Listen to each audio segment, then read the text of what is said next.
palavra de hoje está também na carta do apóstolo Paulo aos Filipenses, capítulo de número 4. Eu vou ler 2 versículos de Filipenses 4,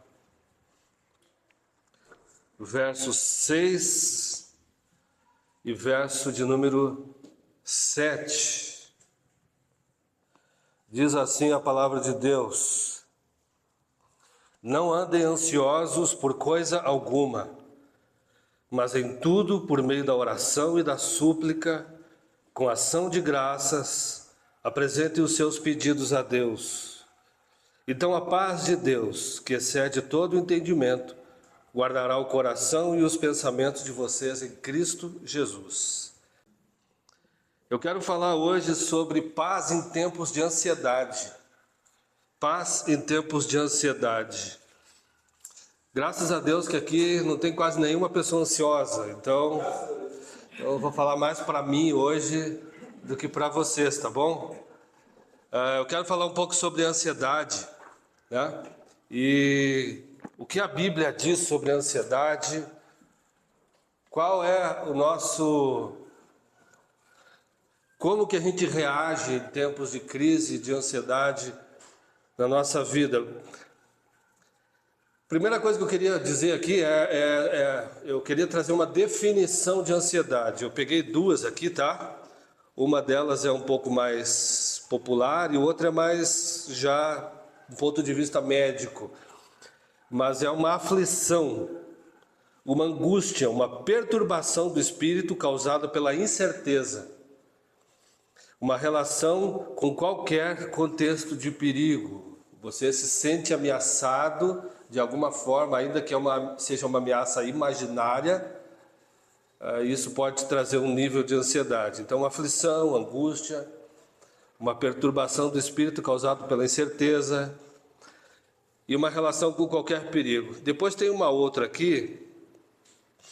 A ansiedade é uma emoção normal que representa um sinal de alarme ou alarme ao perigo ou ameaça real ou imaginária, representando um fator evolutivo de proteção, tá?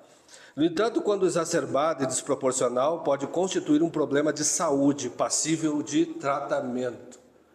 Então isso é a ansiedade, tá? E a ansiedade hoje ela é uma questão que a ciência tem se debruçado bastante sobre o tema da ansiedade, e a ansiedade é uma questão de fé também.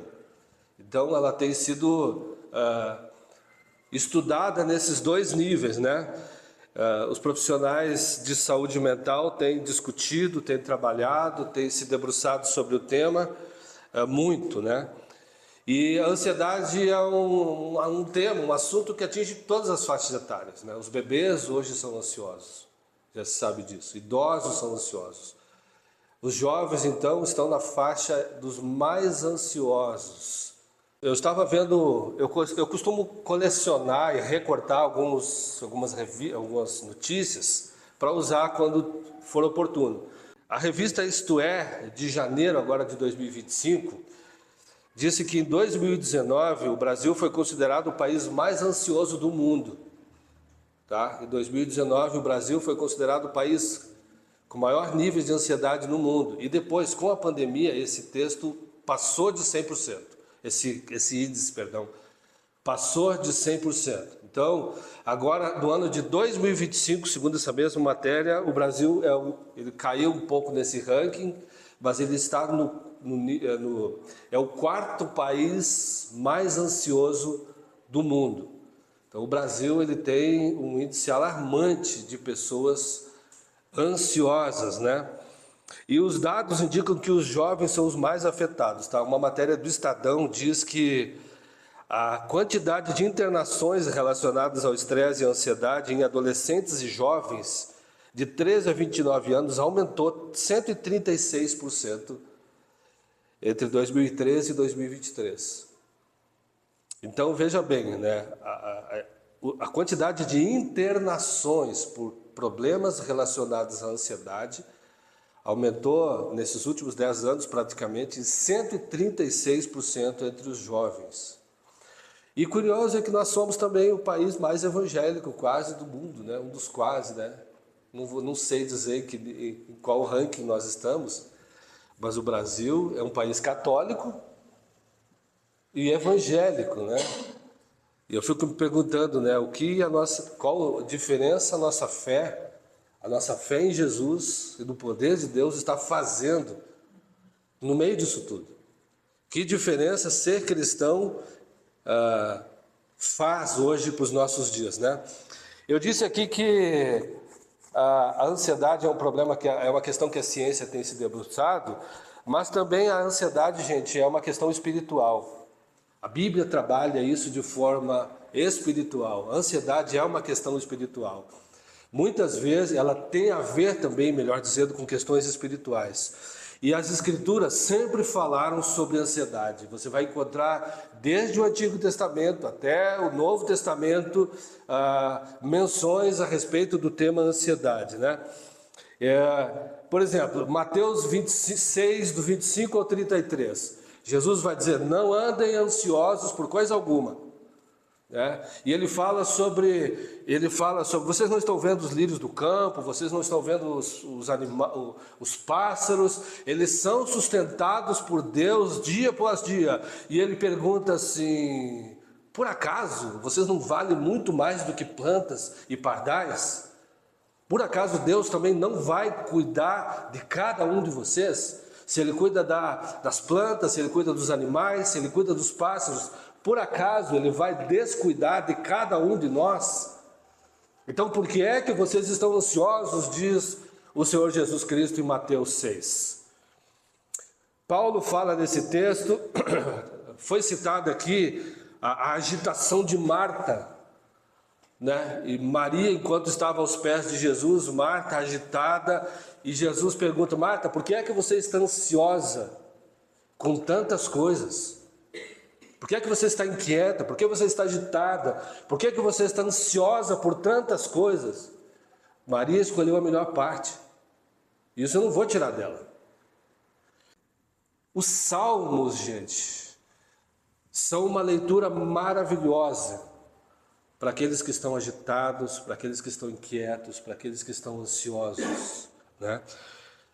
Salmo 38, 9, Davi diz assim, as minhas ansiedades não te são ocultas. As minhas ansiedades não te são ocultas. Salmo 38, 9. Provérbios 12, 25 diz assim, a ansiedade no coração do homem o deixa abatido. Mas uma boa palavra renova o coração. Mas ele fala, a ansiedade no coração do homem o deixa abatido. É isso que a ansiedade faz. 1 Pedro 5,7, para citar alguns textos. Pedro vai dizer, lançai sobre ele todas as vossas ansiedades, porque ele tem cuidado de vós. Lancem sobre ele todas as suas ansiedades, porque ele tem cuidado de vós. Ansiedade é uma questão espiritual. Nós temos um Deus que conhece o nosso coração ansioso, nós temos um Deus que conhece as nossas inquietações, nós temos um Deus que conhece as nossas agitações, Ele conhece os motivos, e Ele sabe muitas vezes que nós estamos preocupados com questões que não aconteceram e que nunca vão acontecer. São medos imaginários, mas e se? Você conhece a frase e se? Mas e se? E se acontecer isso? E se acontecer aquilo? Mas e se? Né? Essa é a frase do ansioso. Essas são as palavras do ansioso. E se? Né? E se coisas que nunca vão acontecer, muitas vezes. E se, né? Então, a ciência estuda causas e consequências da ansiedade, né? Mas a fé aponta um caminho de esperança. E em Deus, para a gente poder enfrentar isso. Voltando para o texto lido aqui. Uma questão muito interessante, gente, aqui nesse texto que o apóstolo Paulo escreve, é que o camarada que nos dá a orientação para não andarmos ansiosos, ele tem tudo para estar ansioso, porque Paulo está preso Paulo está no cárcere, ele ficou 2 anos nessa prisão. E se sabe, hoje estudos mostram que se a população normal sofre com altos índices de ansiedade, a população carcerária diz que sofre de 10 a 15% a mais de transtornos relacionados à saúde mental. Então Paulo é um camarada que tem tudo para estar ansioso, mas quando você lê a carta aos Filipenses, você vai observar que Paulo fala 4 vezes a palavra alegria: alegrai-vos no Senhor. Gente, essa carta tem um tom muito leve, ele não está batendo na igreja, ele está escrevendo com gratidão. A igreja de Filipos, ele fala: vocês foram os únicos a se associar comigo nas minhas tribulações. A carta aos Filipenses tem um tom muito leve, tem um tom de gratidão, tem um tom assim, bastante diferente para alguém que está na prisão. E olha que o apóstolo Paulo diz nessa mesma carta: eu sei passar fome, eu sei ter fartura, eu sei passar frio, eu sei ter provisão, eu sei passar necessidade, mas eu aprendi a me adaptar a todas as coisas, eu posso todas as coisas naquele que me fortalece. Paulo está vivendo tempos difíceis na sua vida, mas ele está de coração leve, e ele não está ansioso, ele não está desesperado, não está culpando ninguém, mas ele está com um espírito e um coração muito leve. Ele está preso, ele não tem garantias, ele não tem direitos, ele não tem liberdade, tá? Mas ele escreve sobre paz, ele escreve sobre gratidão, sobre alegria. E se eu tenho alguém então que tem autoridade para falar sobre paz e tempos de ansiedade, é o apóstolo Paulo. É ele. Agora, o que é que faz o apóstolo Paulo, gente? Desfrutar dessa paz no seu coração. Será que Paulo está usando uma máscara, está fazendo de conta que está tudo bem? Como a gente faz muitas vezes. A gente não está bem, estamos aflitos, mas está tudo bem, está tudo tranquilo. Na célula está tudo bem, conversa na igreja com o irmão, está tudo bem, está tudo tranquilo, né? Será que Paulo estava usando desse mesmo artifício? Será que ele não estava bem, mas diz que estava bem? Será que ele está querendo apenas escrever para a igreja para dar bons exemplos? Claro que não. Claro que não, né? Paulo tem a mesma coisa que nós temos e que a gente precisa aprender a desfrutar. Paulo era um cara cheio do Espírito Santo, gente. E é isso que faz diferença na nossa vida. É a presença de Deus. É a presença do Espírito Santo que nos capacita. É uma ação sobrenatural que pode nos trazer paz, nos aliviar as ansiedades. Quando a gente entende que há de fato um Deus que cuida de verdade de cada um de nós, quando a gente consegue perceber que o nosso futuro está nas mãos dele, o Salmo 16:5 diz na NVI: o meu futuro está nas tuas mãos. Quando a gente entende de fato, quando a gente tem uma experiência com Cristo, quando a gente tem o Espírito Santo, a gente pode desfrutar daquilo que o apóstolo Paulo fala, de uma paz que excede a compreensão humana, de uma paz que a mente humana não é capaz de compreender, nem entender e não vai. Mas a gente pode desfrutar de uma paz espiritual que vem de Deus, que é uma ação que vem de fora, que age em nós, ou melhor, de dentro, porque o Espírito está em nós. Mas ele também age externamente, porque ele levanta pessoas para nos ajudar, ele muda circunstâncias, ele traz provisão, ele promove ambientes para abençoar os seus filhos. Não é brincadeira. Quando a Bíblia diz para a gente não andar ansiosos, a nossa natureza humana é uma natureza ansiosa, e aí a gente fica brigando com essas duas naturezas, a natureza humana e a natureza espiritual. A natureza humana ela é ansiosa, a nossa natureza espiritual desconfia porque ele está cuidando e ele vai fazer alguma coisa no tempo dele, ele vai agir. A nossa grande questão é nos livrarmos das nossas inquietações, nos livrarmos de tudo aquilo que nos perturba, tudo aquilo que rouba a paz. Por quê, gente? Porque é o seguinte, a ansiedade faz um baita do mal para a gente. A ansiedade rouba o nosso sono, a gente não dorme por causa de ansiedade e inquietações, a gente briga dentro de casa, desconta nos filhos, desconta na esposa, no esposo, a gente desconta na comida, sai xingando todo mundo no trânsito. O nosso corpo reage à ansiedade. E a gente fica, às vezes, por problemas que nem são reais, ou que nem são tão grandes assim, nós ficamos extremamente agitados e às vezes parece que Deus nem existe nessas horas. Nós nos comportamos como se Deus não existe, como se Deus fosse um Deus de domingo. E Deus tem que ser o Deus do dia a dia. É para essas horas que a nossa fé faz diferença. É nesses momentos que a nossa fé precisa fazer diferença. Gente, todos nós somos ansiosos em algum grau, tá? Até porque a ansiedade, ela é um fator de proteção. A ansiedade é um tipo de medo que te protege. Você não se expõe também a perigos desnecessários. Você não atravessa a rua sem olhar para os lados.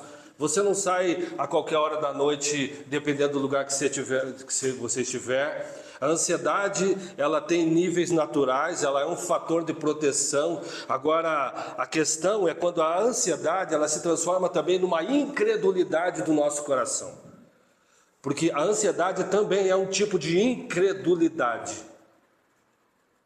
Nós, de fato, muitas vezes não cremos que Deus vai prover o necessário, a provisão financeira, Ele não vai prover o livramento, Ele não vai prover o cuidado. Parece que nós estamos sós, que nós estamos abandonados, que Deus esqueceu. E no fundo, nós temos algumas crises de incredulidade do nosso coração junto com a ansiedade. Em alguns momentos, eu não estou dizendo que é sempre incredulidade, mas a ansiedade é muitas vezes uma manifestação da nossa incredulidade. A ansiedade é também uma questão espiritual. Gente, Deus promete cuidar de cada um de nós. É promessa bíblica. É uma promessa da sua palavra. Então a ansiedade em níveis naturais, ela é aceitável, ela é normal, tá? Agora o problema é quando a ansiedade, ela assume o controle. O apóstolo Paulo fala assim, ó, não andeis ansiosos. A palavra andar na língua grega nos dá a ideia de alguém que conduz o outro pela mão. Então, andar ansioso é ser controlado pela ansiedade, é ser guiado pela ansiedade, é ser conduzido pela ansiedade. É quando a ansiedade assume o controle. Alguém viu o filme Divertidamente? No 2, cada ser humano tem seu painelzinho lá com as emoções, né? E tem alguns momentos que a ansiedade assume o painel. Vocês lembram dessa? Tá lá a ansiedade assim, conduzindo tudo, e a personagem lá doida assim. Então tem alguns momentos que a ansiedade, ela assume o painel. E na nossa vida, uma pergunta que eu quero te fazer: quem que está assumindo o painel na sua vida hoje? Esse painel aí está sendo controlado por quem? Será que a ansiedade está controlando o painelzinho das tuas emoções?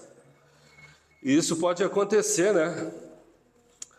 A ansiedade, quando assume o controle, gente, ela rouba paz, traz angústia, ela distorce a percepção da nossa realidade. A ansiedade tem esse poder de transformar a percepção que nós temos da realidade. Tem problemas que nós enfrentamos que eles parecem intransponíveis. Alguns problemas que nós enfrentamos parece que não tem saída. Parece que, como dizia um ditado antigo, não tem Cristo que resolva, né? Às vezes a gente age assim, não tem Cristo que resolva essa situação. O meu problema é tão grande que não tem Cristo que resolva, né? Às vezes nós nos comportamos dessa forma. Deus parece ser o Deus distante e os problemas, cara, Deus ele é poderoso, mas aqui é complicado o negócio, aqui não tem jeito. Sabe aquele fulano lá? Aquele lá não tem jeito, aquele lá é complicado. Sabe aquela pessoa lá que você lembra assim e diz, puxa, Não tem jeito. Essa situação é complicada. Então a gente começa a colocar alguns limites em Deus. Parece que algumas coisas ele resolve, outras coisas ele não consegue. Está um pouco além da capacidade dele de agir, né? E a ansiedade, ela rouba a fé também. Ela é um ladrão que rouba até a tua fé. Ela rouba a alegria de viver, ela rouba a fé, ela rouba a esperança, tudo vira cinzento, fica tudo cinzento diante de nós, né? E a gente passa a virar até aquelas pessoas, como a gente diz muitas vezes, tóxicas, né? Se a gente não tomar cuidado, nós viramos pessoas tóxicas por conta do nível de ansiedade, de inquietação, de agitação, de desespero, de incredulidade que toma conta da nossa vida. Então, uma coisa que a gente precisa entender é o seguinte: a gente não pode deixar esse tipo de medo dominar a vida da gente. Tem horas, queridos, que quando a gente está assim, a gente tem que procurar um irmão e dizer: ore comigo, eu não estou bem. Tem horas que a gente precisa disso, não é questão de ficar fazendo aquela confissão positiva, está tudo bem, não está. Muitas vezes eu preciso que alguém ore comigo. Eu preciso expor para uma pessoa de confiança: eu não estou bem, eu estou ansioso, eu estou com medo, eu estou agitado, eu preciso que alguém ore. Tem casos em que os níveis de ansiedade são tão grandes que a gente precisa de uma ajuda terapêutica, de um médico. Mas a gente tem que reagir diante disso. Precisamos identificar quando estamos angustiados, porque a ansiedade é uma angústia. É uma angústia que nos rouba a paz. E a gente precisa identificar quando estamos angustiados e reagir a isso. Você, quando tem uma dor de cabeça, não toma um remédio? Você, quando está gripado, não toma alguma medicação? Se você está com uma dor em alguma parte do teu corpo, você não toma um remédio? Mas muitas vezes, para as doenças emocionais, para essas questões, a gente simplesmente espera passar. Precisa de remédio também. Precisa de um amigo, precisa de uma oração. E eu vou entrar um pouco nesse assunto aqui. Tem remédio para esse tipo de problema também. O problema é essa questão: não quero incomodar. Não vou incomodar os outros, né? Não vou incomodar. A comunidade de fé existe para isso, gente. A igreja serve para isso. O Paulo aqui nos está ensinando que, além de ser uma ordem, não andarmos ansiosos, também ele está nos convidando a confiar em Deus. É um convite a confiar em Deus. Como diz o cântico aqui: é meu, somente meu todo o trabalho. O teu trabalho é descansar em mim. Meu, somente meu é o trabalho. O teu trabalho é descansar em mim. Outro troço difícil que é esse negócio de descansar em Deus, né? Mas é um exercício, gente, que a gente tem que fazer. É um exercício. E a gente cresce nisso também, né? Então, uma pergunta: quem é que está ocupando o painelzinho da tua mente aí nos últimos dias? Né? É uma pergunta que vale a pena a gente fazer. O apóstolo Paulo, gente, nos orienta a vencer a ansiedade com armas espirituais. O que é que ele nos diz aqui nesse texto? Antes sejam conhecidas. Alguém lembra do texto? Antes sejam conhecidas diante de Deus as vossas necessidades, né? Deus, ele não nos deixou sem recursos, gente, para enfrentar esse tipo de problema. Deus não nos deixou sem recursos nos dias de ansiedade. Ele não nos deixou sem recursos nos dias de inquietação, de agitação, de angústia. Deus nos trouxe recursos: oração, confiança em Deus e gratidão. 3 armas espirituais que ele nos dá para dias de angústia. Então Paulo vai apresentar, gente, a oração como um refúgio espiritual para esses dias. Eu acho interessante no Salmo 143, verso 4, que o salmista diz: eu estou desesperado. Eu estou desesperado. Mas para quem o salmista vai? Ele abre o seu coração, mas ele recorre sempre a Deus em momentos de angústia. Ele recorre a Deus em momentos de angústia. Sejam conhecidas diante de Deus todas as vossas petições. Gente, deixa eu falar uma coisa. Vida de oração faz diferença.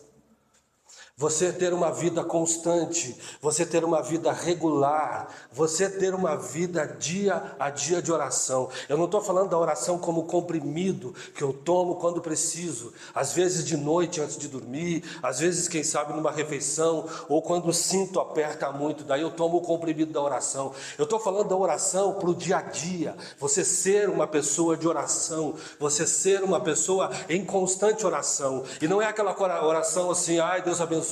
É parar, eu estou falando de separar tempo para comunhão com Deus. Eu estou falando de separar tempo para ler a palavra, para meditar na palavra, para ter comunhão com o Espírito de Deus. Uma pessoa que tem vida de oração, uma pessoa que tem vida regular com Deus, pode ter certeza, e tem estudos que mostram isso. Eu tenho 2 livros que falam sobre isso. Pessoas que têm comunhão com Deus, pessoas que exercem a sua fé, pessoas que são ativas numa comunidade de fé, elas são muito menos ansiosas do que o restante da população. Tem um livro chamado Deus, Fé e Ciência, que demonstra, são estudos, não é achismo, são estudos que demonstram o impacto da vida espiritual na saúde humana. Uma pessoa que tem de fato comunhão com Deus, que experimenta Deus no seu dia a dia, ela sofre menos com esses transtornos. Eu tenho aqui um livro sobre oração de um psiquiatra também, que estudou o assunto. Ele fala bastante sobre que nós levamos a nossa personalidade a Deus nos momentos de oração, que nós temos que ser nós mesmos diante de Deus. Mas praticamente todos os estudiosos da área falam que pessoas que têm vida com Deus, uma vida regular, elas sofrem muito menos com esse tipo de transtornos do que aquelas pessoas que usam pílulas espirituais, usam de vez em quando. Enquanto a fé e a oração se tornam apenas um recurso para os dias maus. E aí é preciso também mudar o nosso estilo de vida. Uma coisa interessante, eu já falei isso, a gente tem que transformar, o apóstolo Paulo diz aqui, sejam conhecidas diante de Deus as vossas petições. Sejam conhecidas diante de Deus as vossas petições. Leve a Deus as tuas petições. Sabe aquilo que te deixa ansioso, aquele motivo que deixa ansioso, aquele motivo que deixa inquieto, transforme isso numa lista de oração. Quais são os motivos que te deixam inquietos, que te tiram o sono à noite? Transforme isso numa lista de oração, ore por esses motivos que te incomodam. A questão é um filho que está me deixando ansioso, então é um motivo de oração para eu estar constantemente diante de Deus. Eu tenho uma situação financeira que eu não estou conseguindo resolver. Isso tem que virar e colocar diante de Deus. Sejam conhecidos diante de Deus, conhecidas as vossas petições. Não vou incomodar Deus. Você está indo contra a palavra. Paulo diz, faça conhecidas diante de Deus os teus pedidos. Façam-se conhecidos diante de Deus os teus pedidos. É o que a Bíblia diz. Nós precisamos levar tudo a Deus em oração. E as nossas inquietações também. A nossa ansiedade precisa ser o motivo que nos leva a orar também. Precisa ser um desses gatilhos que nos leva a ter comunhão com Deus. Eu vi uma ilustração que eu achei bem interessante, né? Imagine a mente ansiosa como uma lixeira, cheia de papéis amassados, com "e se" escrito, tá? Faça esse exercício. Imagine a mente ansiosa como uma lixeira cheia de papéis amassados, e neles estão escritos "e se". Tá? Imagine a tua mente assim.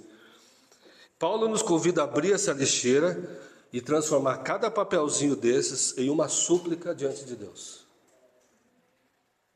Então pegue cada papelzinho "e se" e transforme esses papeizinhos em súplicas diante de Deus. Qual é a situação que me aflige? É trabalho, é finanças, é filho, é escola, enfim. Cada um em si desses. Porque a ansiedade é medo do futuro, gente. É medo de que algo dê errado, medo que Deus não venha cuidar, medo que Deus não vá prover, né? E aí muitas vezes a gente não ora, a gente não busca Deus, porque a gente fica assim, mas se for da vontade, então Ele vai fazer. Se for da vontade de Deus, isso vai acontecer. Não é assim que funciona, gente. A Bíblia manda orar. Lucas 8:18 diz: por isso Jesus nos contou uma parábola a respeito do dever de orar sempre e nunca esmorecer. A oração é um dever. Me diga uma coisa, quantas responsabilidades você tem no teu dia? Desde que você acorda até a hora que você vai dormir. Tem dias que um pouco mais, um pouco menos. Mas se você fosse contar quantas responsabilidades você tem no teu dia a dia. Levanta, leva o filho da escola, busca, faz isso, coloca lixo lá fora, sai ao mercado para fazer compra, depois faz isso, faz aquilo, liga para o fulano, manda mensagem para não sei o quê, resolve isso, paga a conta tal, busca o filho da escola, vai para a academia. Quantas responsabilidades, né? A oração é uma delas, que a gente não pode negligenciar. E aliás, ela tem que ter a prioridade, porque dela depende às vezes todas as outras. Depende o sucesso da nossa semana. É uma pena que a gente crê tão pouco na oração, gente. Eu fico às vezes como pastor bem entristecido, porque assim, são as reuniões que menos vêm as pessoas. Eu sei que tem gente que não tem como vir, tá? Não é questão de jogar peso. E também não é aqui com essa igreja, os pastores, as igrejas em geral, é uma coisa comum no meio evangélico, tá? Mas é uma pena que os crentes acreditem tão pouco na oração. É uma pena que a gente dedica à oração restos do nosso tempo. E às vezes nem isso. Então, como pastor, às vezes eu fico pensando, cara, que pena que as pessoas acreditam de fato tão pouco na oração. Porque uma coisa é a gente dizer que acredita. Mas a gente só acredita de verdade quando a gente pratica ela. Quando a gente pratica a oração. E é uma pena, como pastor eu digo que é uma pena o fato de a gente acreditar tão pouco na oração. De achar que ela faz pouca ou quase nenhuma diferença. Que é apenas mais uma obrigação religiosa. Se a gente soubesse que disso depende o poder espiritual da nossa vida. Se a gente soubesse que disso depende o poder espiritual que uma igreja tem, a autoridade que uma pessoa espiritual tem, depende da sua vida de uma oração. Eu lembro de um episódio em que um pai leva um filho que estava endemoniado, se atirava no fogo, se atirava na água, e os discípulos de Jesus não conseguem expulsar aquele demônio. E aí o pai desesperado clama a Jesus, se você pode fazer alguma coisa, me ajuda. E Jesus diz, se podes. Tudo é possível ao que crê. E ele diz, mas essa casta não sai se não for por meio de uma vida de oração e de jejum. E é uma pena que isso que a gente, de fato, entenda tão pouco a importância disso na nossa vida. É uma pena, de fato, como pastor eu digo isso. Então o apóstolo Paulo aqui ele nos leva para a oração como um refúgio, como um meio de confiança, como um meio de escape, como um meio de nos livrarmos desses pesos que a gente carrega no dia a dia, né? Eu falei aqui dos Salmos, é muito importante a gente ler os Salmos, porque nos Salmos o salmista ele se abre com Deus, ele coloca todo o desespero dele, mas depois ele louva a Deus, ele engrandece a Deus, porque sabe que é o único refúgio que ele tem seguro para a vida dele. O apóstolo Paulo, gente, também nos ensina nesse texto, ele fala de gratidão a Deus. E a gratidão a Deus é uma arma espiritual também. Porque a gratidão te faz olhar ela te dá um ponto de vista contrário. Em vez de você ficar olhando para aquilo que pode não dar certo, para aquilo que pode dar errado, para aquela conta que você talvez não vá conseguir pagar, A gratidão te faz olhar para tudo aquilo que Deus fez na tua vida, por tudo aquilo que Ele supriu. A gratidão, ela é um antídoto muito poderoso. Quando você começa a lembrar de milagres, de outras provisões que Deus realizou na tua vida, outros livramentos, pessoas que Ele colocou, a gratidão, ela é o outro lado da balança. Enquanto a gente tem ansiedade pesando para cá na balança, a gratidão vai equilibrar. A gratidão te ajuda a olhar a situação de um outro ponto de vista. Ela te ajuda a tirar o peso negativo da situação que você está vivendo. Puxa, eu estou passando uma dificuldade, estou assim, mas olha só o que eu tenho hoje aqui. Eu tenho saúde, eu tenho força para trabalhar, a gente está bem, a gente não tem ninguém no hospital. Então assim, temos forças, Deus já fez outras vezes, eu vi milagres outras vezes, eu vi Deus agindo na vida do meu irmão, por que Ele não pode fazer na minha também? Ela te dá uma outra perspectiva. Ao invés daquela coisa de ó céus, ó vida. Lembra desse desenho? Os mais antigos vão lembrar, né? A gratidão, ela é um contraponto, mas ela precisa ser um exercício. Se for o caso, a gente tem que escrever motivos de gratidão que a gente teve no dia a dia. Quantas outras vezes a gente teve ansioso por problema de conta para pagar, problema de relacionamento, a situação não se resolveu? Ou você afundou? Sim ou não? Sim. E por que dessa vez Deus vai te deixar na mão? Por que dessa vez Ele não vai prover? Por que dessa vez Ele vai negar a si mesmo? Por que dessa vez Ele não vai cumprir somente com você aquilo que Ele prometeu? Por que é que só com você Ele não vai cumprir uma promessa? Será que Ele está com tanto problema contigo assim?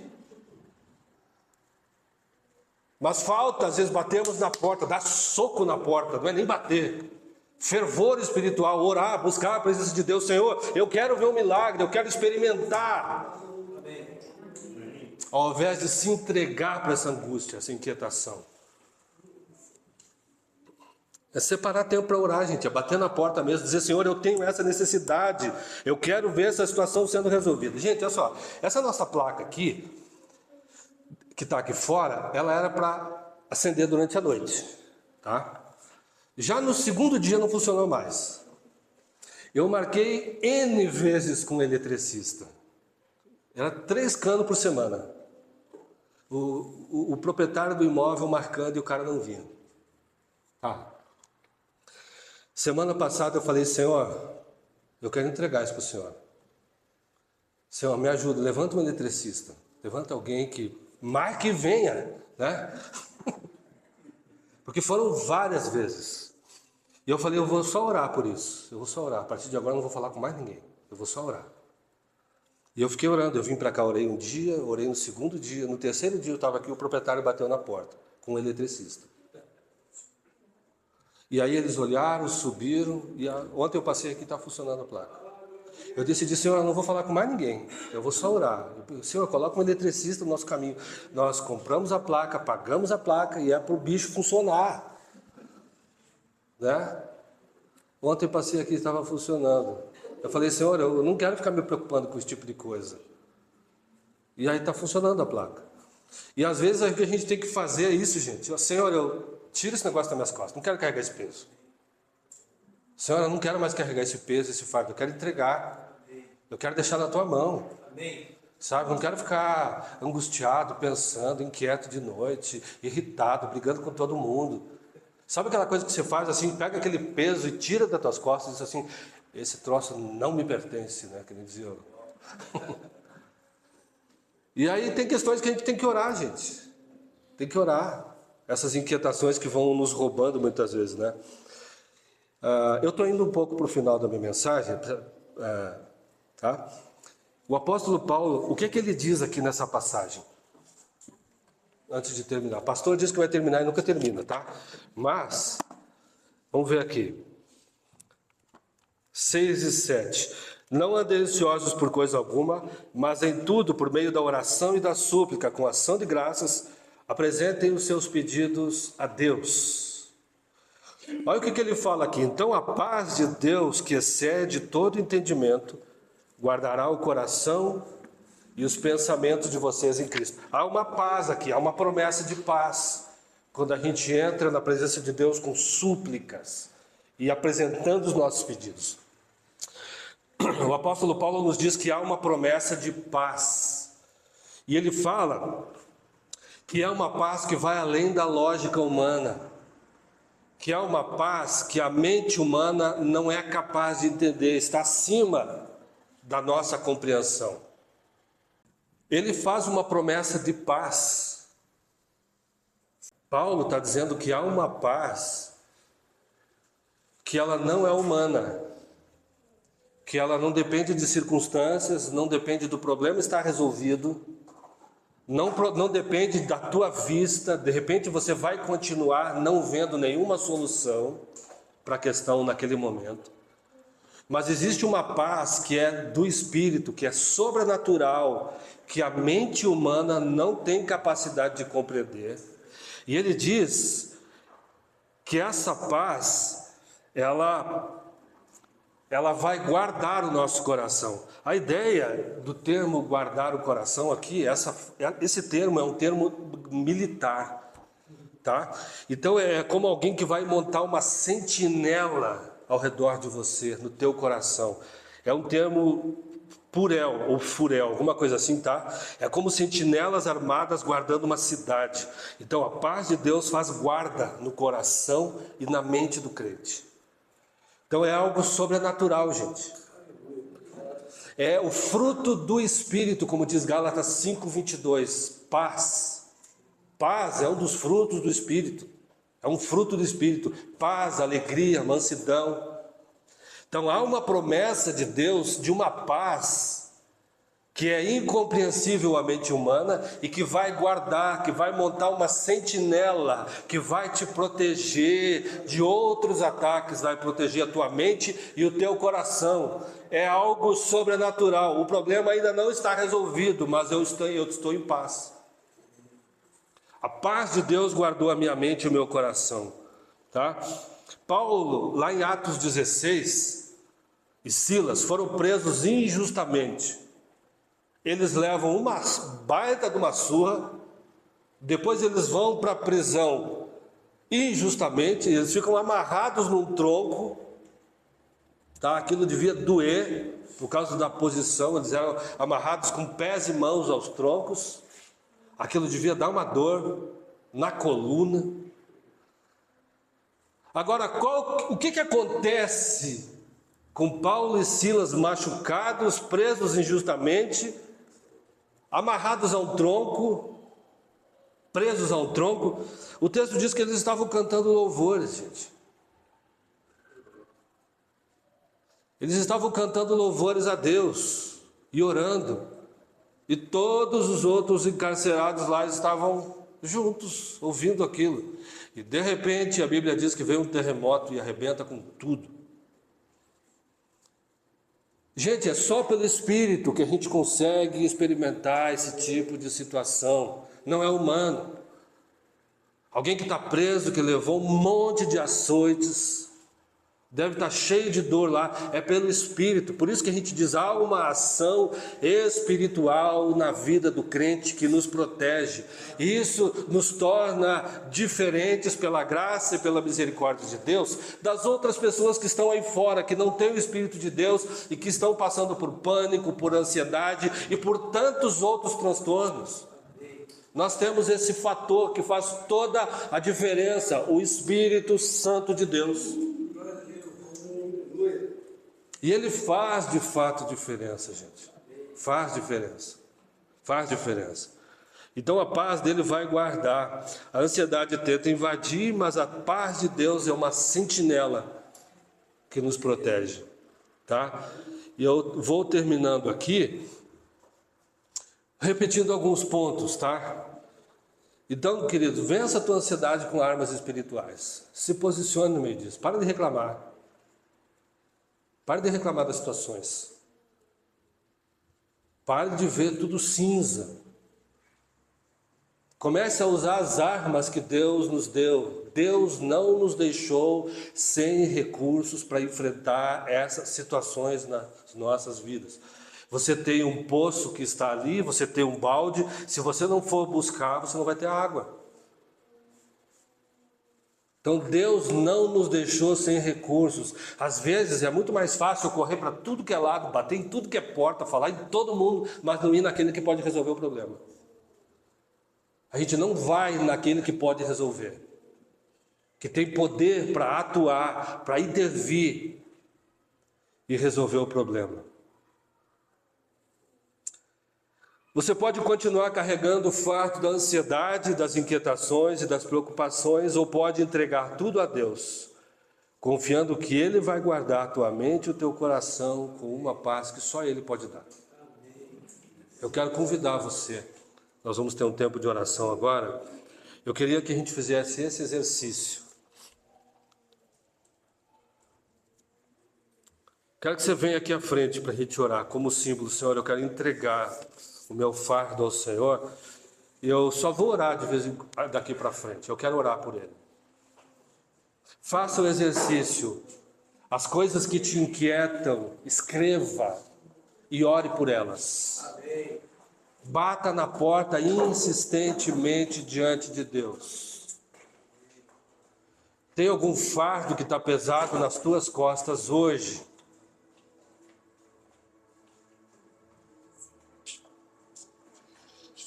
Há uma promessa de Deus de paz, há promessa de provisão, há promessa de cuidado. E eu queria que você orasse. Antes de eu orar, eu quero que você ore em pensamento mesmo. Se quiser orar em voz alta, e você diga: Senhor, eu quero entregar esse fardo aqui. Senhor, eu estou precisando de provisão, eu estou precisando de trabalho, eu estou precisando que tal nó se desamarre, eu estou precisando disso, eu quero entregar esse papelzinho, esse si diante do Senhor. Olha aí, coloque diante de Deus, diga para Ele, apresente teus pedidos a Ele, do que é que você está precisando nesse momento. O Salmos 55, 22 diz: confia os teus fardos ao Senhor e Ele te susterá. Entrega os teus fardos ao Senhor e Ele te susterá. Senhor, nós queremos entregar o nosso fardo para o Senhor nessa manhã. Está pesado, Senhor. Está pesado, Pai. Nós estamos carregando alguns pesos que o Senhor não pediu para a gente carregar. Nós estamos carregando alguns fardos que estão nos cansando, mas são fardos que o Senhor não pediu, não mandou a gente carregar. Por isso, Senhor, nós entregamos esses fardos ao Senhor agora. Queremos tirar essa mochila das nossas costas. O fardo das preocupações, das tristezas, da ansiedade, dos medos que nós sentimos, o fardo das dívidas, das contas, o fardo da saúde. Queremos te entregar, Senhor, o meu trabalho é descansar no Senhor. Pai, em nome de Jesus, nós apresentamos ao Senhor nessa manhã as nossas súplicas, os nossos pedidos, o nosso pedido de socorro, Senhor. Vem até nós, vem nessa semana desamarrar o que está amarrado, Senhor. Vem trazer provisão, mas acima de tudo, Senhor, traga descanso para o coração. Traga descanso ao coração, Senhor. Senhor, essa paz que excede a compreensão humana, que ela possa ser uma sentinela nas nossas mentes e corações nessa manhã, ó Pai. Senhor, nós precisamos do Senhor. Tua palavra diz em Mateus 6 que o Senhor cuida de pássaros, o Senhor cuida dos lírios do campo. Senhor, e o próprio Jesus pergunta: por acaso vocês não valem mais do que pardais, do que plantas, do que lírios. Espírito Santo de Deus, vem e nos aquieta o coração. Ajuda-nos a confiar que Tu és um Deus de perto, que Tu és um Deus que age, que Tu és um Deus que se manifesta. Nos ajuda, Senhor, a fazer aquilo que a palavra diz, que é colocar o reino de Deus em primeiro lugar. E todas as outras coisas serão acrescentadas. Pai, que o reino de Deus, Senhor, as inquietações vão tirando o reino de Deus do primeiro lugar. As nossas ansiedades vão tirando o reino e vão deixando com que ele fique em segundo, terceiro, ou às vezes até o último lugar na fila. Mas, Senhor, nos ajuda a colocarmos em primeiro lugar o reino. E há uma promessa: todas as outras coisas vos serão acrescentadas. Seja lá o que nos inquieta nessa manhã, Senhor, nós deixamos aos Teus pés. Em nome de Jesus.